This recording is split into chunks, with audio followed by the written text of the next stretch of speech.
Hi everyone, in front of me I've got SONY Xperia Z3 Compact, and let me share with you how to reset up preferences on this device.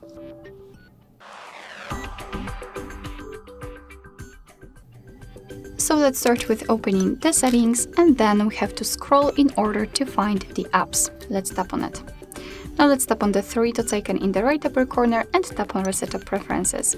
Here your device is informing you what it will actually reset, so among others, default applications for actions and any permission restrictions.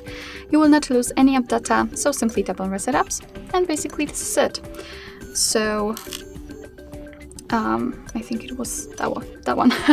Alright, so that will be all. Thank you so much for watching. I hope that this video was helpful, and if it was, please hit the subscribe button and leave the thumbs up.